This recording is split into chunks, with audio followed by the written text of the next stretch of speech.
Você já se perguntou por que será que o homem costuma esconder a infertilidade? Eu atendi um casal que o homem era infértil, mas o casal falava que a mulher é que era infértil, que não podia ter filhos. Por que vocês acham que eles faziam isso? Fica aqui comigo que eu vou contar essa história.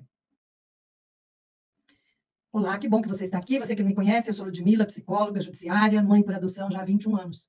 Esse casal, então, ele procurou a clínica escola de psicologia. Eu fui 28 anos, eu fui professora universitária, né, para formandos em psicologia. E eles procuraram, então, porque a filha, que era uma filha adotiva tinha uns 7 anos de idade, ela estava apresentando problemas de aprendizagem. E ela não sabia que ela era adotada, né? Conforme a gente foi fazendo entrevista com o casal. Então, aí que eu fiquei sabendo que ela era adotada e não sabia da adoção. Isso é muito comum, né? Mais do que a gente pensa e gostaria que acontecesse. Mas o pai é que era infértil, né? Mas eles falavam para a família que a mulher que tinha problema de infertilidade, tá? E eles não associavam, né, essa mentira com os problemas que a filha apresentava por não saber da própria adoção. Eu vou fazer um vídeo ainda sobre a relação, né, da revelação da adoção com mentiras, com segredos na família, o quanto que isso é doentio, né, patológico, e pode adoecer a criança. Então, muitas vezes, essa criança, né, que apresentava problemas de aprendizagem, provavelmente estava relacionado a não saber que era adotada, né, a sentir que tem alguma coisa escondida. Mas isso vai ser um papo para outro vídeo. E é interessante também que eles mudavam de casa constantemente. Assim que algum vizinho questionava ou sabia que a menina era adotada, eles mudavam de bairro, mudavam de casa. Então, aí criava problema, né, de mudar de escola, de não conseguir estabelecer vínculos por muito tempo. Como nós vimos no vídeo anterior, né, titulado Por que você quer ter filhos? Tá? Eu lembrei o quanto que desde a Bíblia, né, já está ali o dever da gente crescer e se multiplicar, né?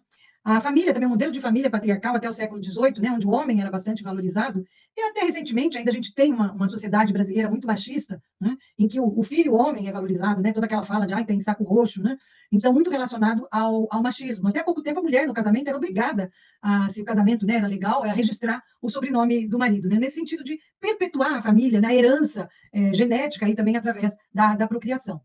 Também falei o quanto que o desejo de ter um filho, né, pode ter dois significados. Um consciente, né, a nível de vou então perpetuar minha espécie, como eu estava falando, né, vou continuar, minha família não vai acabar, né? E inconsciente relacionado também a essa questão da identidade, né, da masculinidade ou da feminilidade, no caso da mulher, as representações que eu tenho de paternidade ou maternidade, o lugar, né, que eu determino para esse filho no meu inconsciente, tá? Que vai vir também naquelas experiências que eu trago na relação com os meus pais, com os meus irmãos da minha infância, pais aqui entendendo quem me criou, né, quem me educou. A gente sabe que muitas famílias são os avós.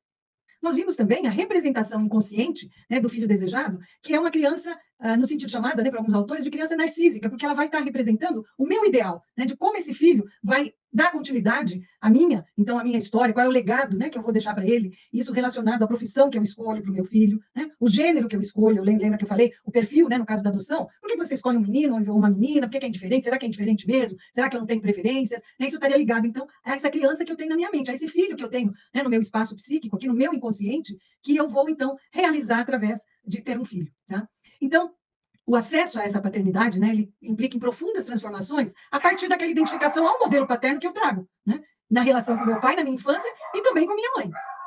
Bom, vocês já ouviram, né, provavelmente já ouviram falar do complexo de Édipo, né, esse conceito desenvolvido pelo Freud, né, em que o menino se apaixona pela mãe, e o primeiro amor dele e o pai é visto como um rival, e isso tem que ser elaborado, e a menina também, né, a menina apaixonada pelo pai e vê a mãe, então, como uma rival, e depois isso tem que ser superado, e essa experiência da criança, com esses primeiros amores, com essas primeiras figuras parentais, como eu falei, né, vai influenciar muito, né, nela enquanto menina, na identidade dela, e o menino também. Então, se o menino tem uma boa relação com esse pai, consegue, né, superar, vamos dizer assim, elaborar essa relação com o pai, se é uma relação saudável, né, que vai ser resolvida, tá? Ele vai, então, em vez de competir com esse pai, ele vai querer ser como o próprio pai foi, né, desde que seja uma relação positiva. Tá? Então, ele vai querer herdar realmente muitos atributos desse pai. E isso vai possibilitar, então, ao homem, no futuro, ter uma paternidade abrindo espaço para esse bebê, né, e abrindo espaço para trazer o mundo, assim, levar o bebê ao mundo, né, diferente da mãe, que geralmente é mais protetora. Tá? Então, é muito importante, como eu já falei, a experiência que ele tem com o pai para realizar com esse filho. Mas e aí? Quando esse homem, né, se descobre infértil, como que vai isso desenvolver na mente dele? Muito na nossa sociedade, né, a gente tem uma tendência a negar a morte, né, negar a angústia que a morte nos traz, né, essa ideia de finitude, né, a gente tem até essa negação do envelhecimento, né, querer uma eternidade. Então, a gente tem até uma fantasia mesmo, né, onipotente, assim, de superar essa finitude. Tá? E muitos casais, então, quando se veem inférteis, eles vão através de uma tecnologia médica e bastante avançada, como a fertilização in vitro, para tentar superar essas questões da infertilidade. Né? Só que, diante de muitas frustrações, ele eles podem, né, o casal vai, então, depois, numa última tentativa, vamos dizer assim, de desenvolver essa paternidade ou a maternidade para a adoção, buscar a adoção. E eu estou trazendo esse tema aqui porque é super importante que o homem e a mulher elaborem a própria infertilidade para realmente conseguir ter uma adoção com sucesso. Porque se essa criança, né, for adotada sem essa elaboração, sem eu ter realmente superado essa ferida, eu entender que a maternidade, a paternidade vai além do biológico, tem muita chance de não dar certo. Isso pode ser causa de muitas devoluções na adoção. Então, essa negação da morte, né, do sofrimento na nossa cultura, isso vai dificultar que esse luto seja superado. Né? E, então, nós não podemos esquecer, né, além dessas questões psíquicas, da cultura. Né? E aí que eu chamo a atenção, que a minha pergunta lá inicial, né, por que o homem esconde, né, a infertilidade e a mulher, né, companheira dele, naquele caso lá do casal, que ela assume? Porque socialmente é muito mais pesado para o homem, né, nessa cultura machista, ele assumir a própria infertilidade. E eu observo isso também quando eu vou entrevistar os casais, né, que estão ali querendo se habilitar, uma dificuldade maior de falar quando é o homem que é infértil.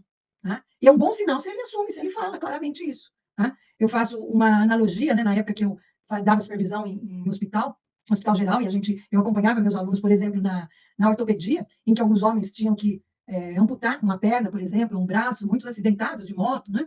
E a gente precisava trabalhar com eles, né, com essas pessoas, que ela era além, né? Ela era muito mais do que a perda daquela perna. Tem uma dor? Tem uma dor. A gente não pode negar a dor, mas a gente não pode transformar isso naquilo que a gente fala de um sofrimento eterno, né? Quer dizer, eu tenho que olhar para a realidade. Eu perdi essa possibilidade, então, daquela perna. Eu me lembro de um caso de um rapaz de 18 anos, que era jogador de basquete, ele teve um câncer ósseo, teve que amputar uma perna, quer dizer, então tem uma dor. Mas ele era muito mais do que isso, né? A gente cai, ali é muito comum que caia numa depressão, e na infertilidade também, vai cair numa tristeza profunda, mas isso tem que ser superado. Eu tenho que enxergar que isso vai além, que eu sou além da minha capacidade de procriação, né, genética, biológica, que eu posso transmitir todos os meus ensinamentos, a minha experiência para os meus filhos, além do genético. É muito mais, né, do que a cor dos olhos, o jeito do cabelo, a fisionomia, é o caráter que eu vou passar para esses meus filhos. Eu acho isso é muito mais importante, né? Que pessoas eu quero deixar para o mundo. Tá claro isso? Então, essa analogia, da mesma forma, se eu perco uma parte do meu corpo, isso não é motivo para eu não querer continuar vivendo. Eu tenho que me adaptar, tem um período de adaptação e é importante isso.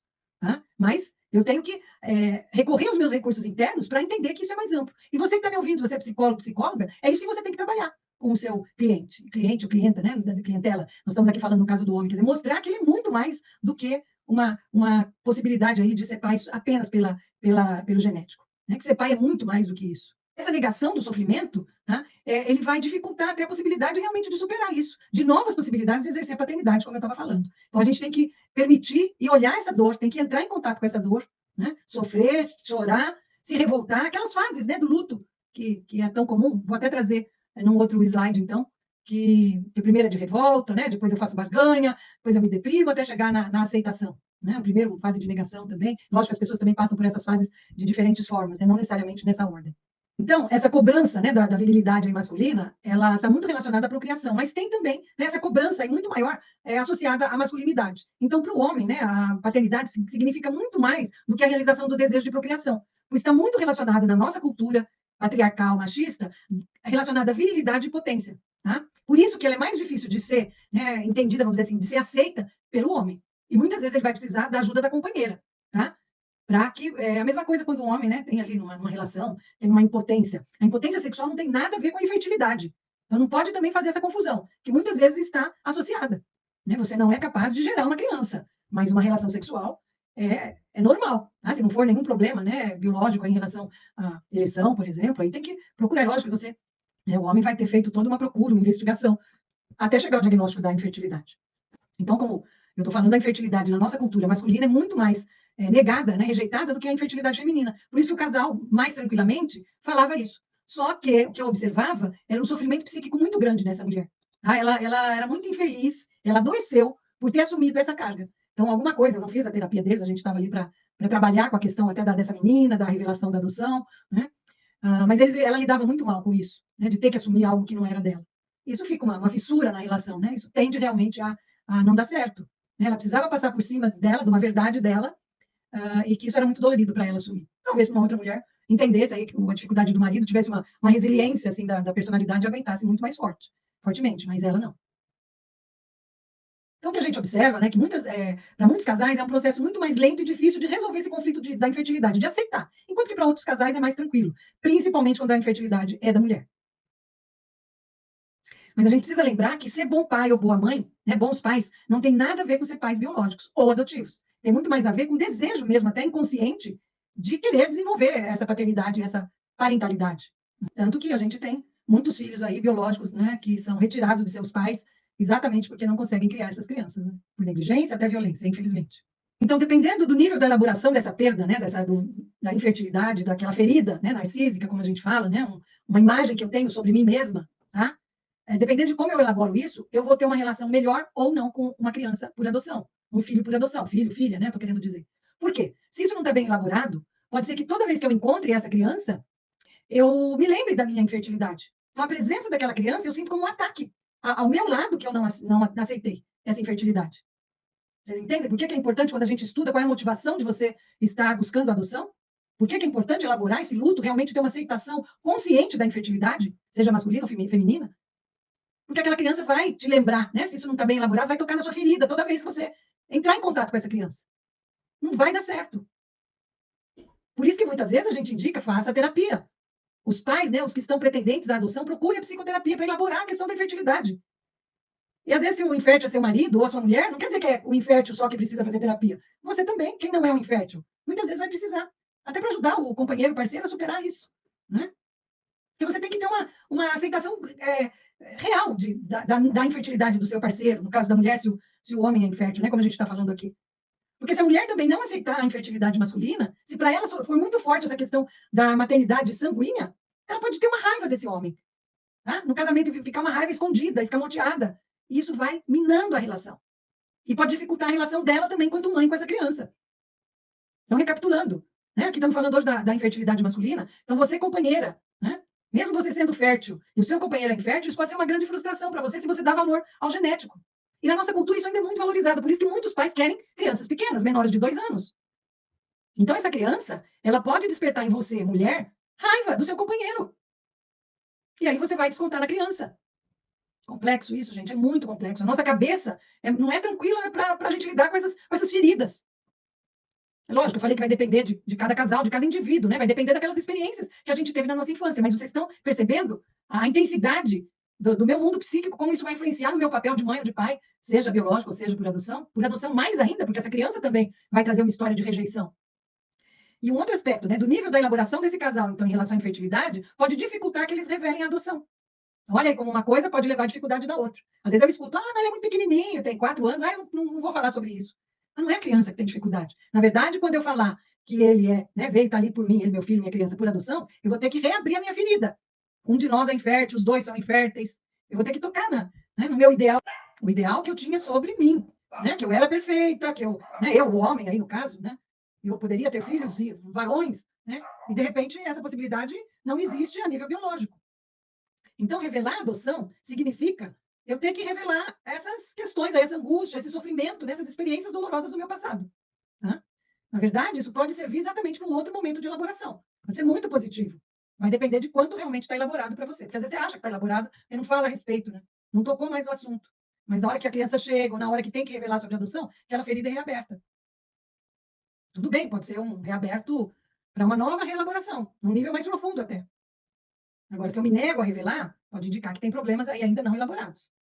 Na verdade, a gente tem que tirar essa ideia, né, que a infertilidade é um fracasso. Nós, enquanto casal, a parentalidade vai muito além disso. Isso é super importante a ser desenvolvido na cultura da adoção. Bom, nós vamos continuar esse papo sobre o luto da infertilidade, então, na mulher, né, na criança. Vou trazer aqui para vocês em outros vídeos as fases do luto normal, que não seja um luto patológico. Tá? Então, você tem aí os meus dados, se inscreva no canal, compartilhe, veja os outros vídeos, seja você, né, alguém que está aí habilitado, aguardando a sua criança, ou até já está com a sua criança, ou adolescente por adoção. E se você é um profissional da área, né, de psicologia, principalmente, ou estudante, compartilhe os meus vídeos com seus colegas, porque quanto mais a gente souber sobre esse assunto, melhor a gente vai poder ajudar a nossa clientela, as pessoas que nos procuram, seja no nosso consultório, seja nas instituições aí de saúde, instituições jurídicas. Até a próxima, se inscreva no canal.